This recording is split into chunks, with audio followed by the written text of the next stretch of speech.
The following is a hockey podcast out of Vancouver and Surrey, British Columbia. It'll only consist of a lot of puck talk and even more BS, or in actual words, banter and satire. Enjoy, and as always, go Canucks, go. The Minnesota Wild. Yes, the Minnesota Wild. They just signed Marco Rossi to a 3-year deal, $5 million per. How does that relate to the Canucks? It doesn't, okay? We have Filip Chytil, a.k.a. the next Alexander Ovechkin.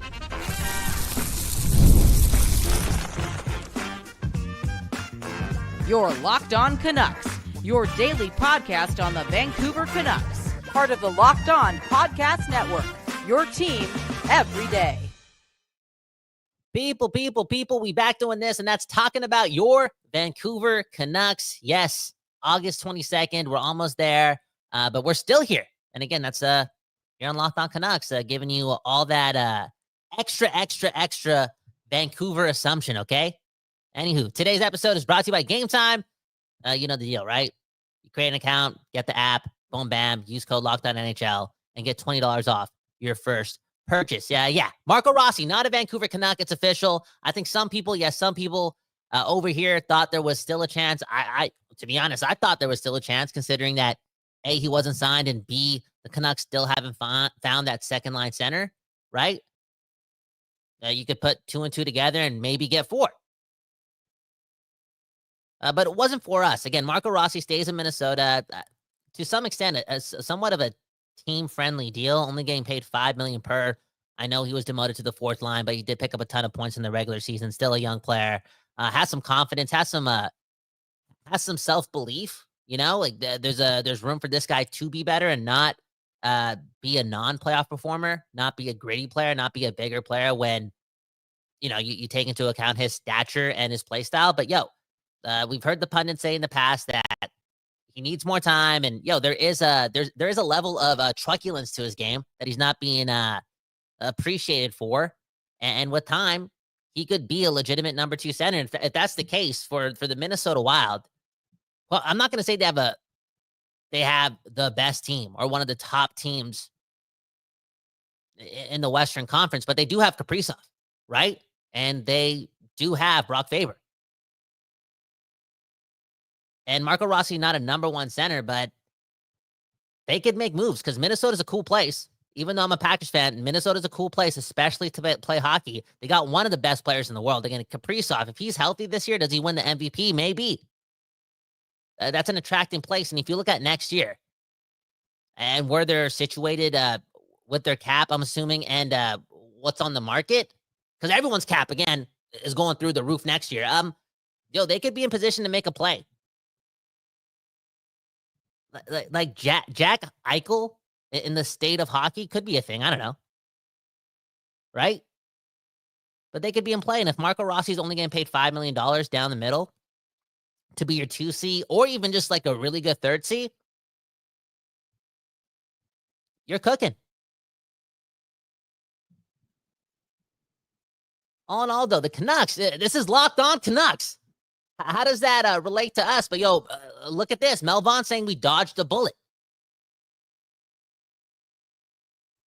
So let's do the West Coast bias thing. And not gas up Marco Rossi. Right? And not say the $5 million thing is a thing to be jealous of. Because, it would have cost us more. Oh, what do you mean, Kyle? If the Canucks, made this trade in July, whatever it was it a 1st-round pick, Lecker Mackey, whatever it was, they're probably giving him 6. That's assuming a lot, but they're probably giving him more than what the Minnesota Wild got Rossi for after holding out, being stern, doing business. So, we dodged a bullet. Also, to have more of that West Coast bias, like, how good is Marco Rossi if he's only getting paid $5 million? Again, I'm just playing the other end of the spectrum. Like, maybe he's not that 2C. Maybe he's the perfect 3C. And maybe Braden Coots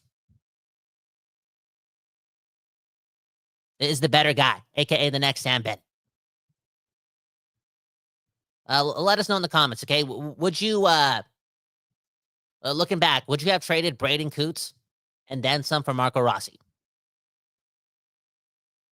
Look at this comment from Bob Bluger, okay, saying the new Rossi contract is very tradable. Yo, that too, the $5 million per. If he struggles early for Minnesota, based on their relationship, this could be very Martin Necas-ish, right? He could get traded ASAP. $5 million per. Good point. This Rossi thing, very fascinating. We don't know where it's going to go. All in all, though, he's not a Vancouver Canuck, but Filip Chytil is. And this is where I want to take this conversation, okay? This may be another quick episode of Locked On Canucks. Filip Chytil, on his recent interview with 100% Canucks, I think it's Landon Ferraro and John Shannon.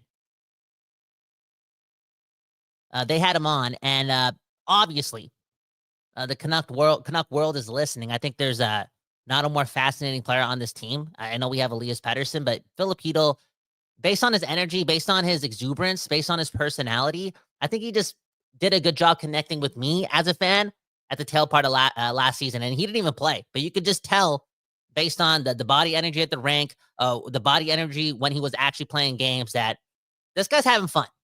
And he wants to seize this opportunity, always has a smile on his face, unlike the other guy. And again, it led me to have some belief in who Elias Pettersson is. Oh, no, sorry, Filip Chytil, my bad. Sorry, I got a text message. I got sidetracked, okay? Not being a professional. But yeah, it gave me a connection to Filip Chytil.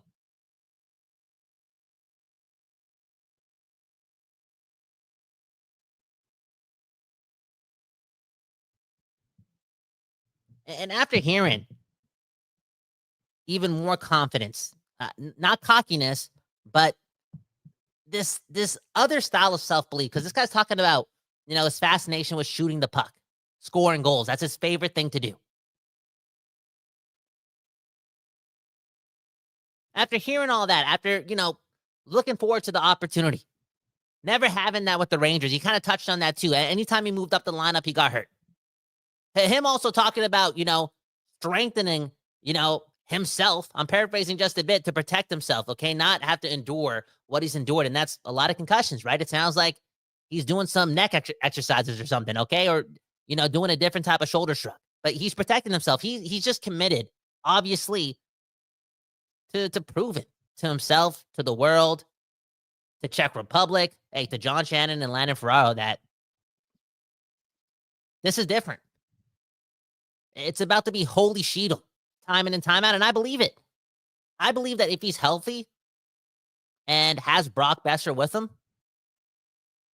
has a good Niels Höglander with him, plays a lot with Connor Garland, and plays a lot of minutes, that Filip Chytil can be a 60-point guy, can surprise us. Remember, Trevor Beggs always makes this point up, and I don't know if I can connect with it because, again, I'm a big JT Miller fan. I'm probably going to name my kid JT, right? When Miller got traded here, nobody thought Miller was going to be an 80-point guy, a 90-point guy. Nobody did, let alone a 100-point guy, right? But there he was, being one of the better offensive players in hockey, collabing with a guy like Quinn Hughes so well, picking up point after point after point. Dude, Filip Chytil, to some extent, there's a base layer of skill there with Filip Chytil. There's a level of confidence and opportunity now. And again, he's going to have Quinn Hughes with him every now and then. Like, if he's healthy, the foundation's there. If he wants to attack more, if he wants to shoot more, if he wants to be that guy, he was talking about that being his favorite thing to do, going one-on-one against the player. And isn't that as what's the opposite of protagonist? I don't think this guy's just a primary character. Like, he has that main character energy in him, and there's a chance that he taps into that. And that's a big reason why it works so well with JT Miller. Like, again, like a 40, 60, 50-point guy, the third option down the middle in Tampa at times. Like, same thing in New York. Maybe if he just listened to everyone else, he would be that guy. But there's that inner belief that he could do more with it. And there is a similar inner belief in Filip Chytil. Like, give him the benefit of the doubt there and be excited. Be excited that, I don't know, this guy could be definitely as good as Marco Rossi, and we kept Braden Coots, and we kept Jonathan Lecker-Mackey, right? This guy has a small chance to put up the same amount of points as JT Miller. That's a stretch because JT Miller put up a lot of points, but this guy could be a 60 to 70 point guy. He could be your 2C. And I'll end it on this note, Filip Chytil, again, that positive attitude, that smile. His excitement for the game, his excitement to be in the rink. I don't think this guy would let any drama take away from the business, take away from the fun of the game. He seems to have that cerebralness about it, or that affection for it. Similar to like Demko and Hughes, right? Where again, nothing is going to get in the way of him making the most out of this blessing that is playing a children's game for millions of dollars and, getting better at it. That opportunity, the practice, the process, like Filip Chytil strikes me as a guy that is a utter hockey nerd and that wants to leave behind somewhat of a legacy.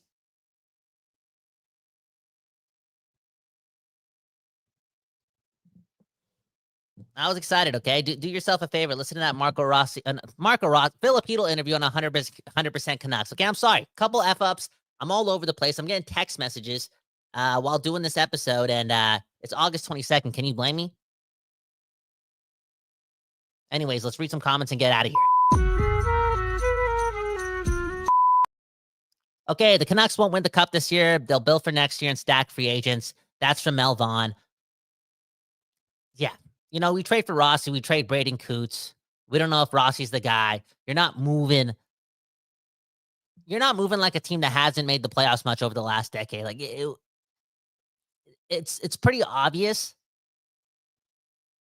that the Canucks made the right decision in keeping that. Well, I guess they offered it. They got a blessing. They got a blessing from the hockey gods that they ended up keeping the first round pick. Based on the fact that the guy on the other side was just Marco Rossi, just a $5 million player. Again, like potential's there, but there's no guarantee that he's the 2C. And if the Canucks are moving any draft capital, I would say in the first 2 rounds, like in packages, and they're going to throw in like a Lecker Mackey and whatnot, dude, like, I don't know. Think bigger, right? Right? Next comment.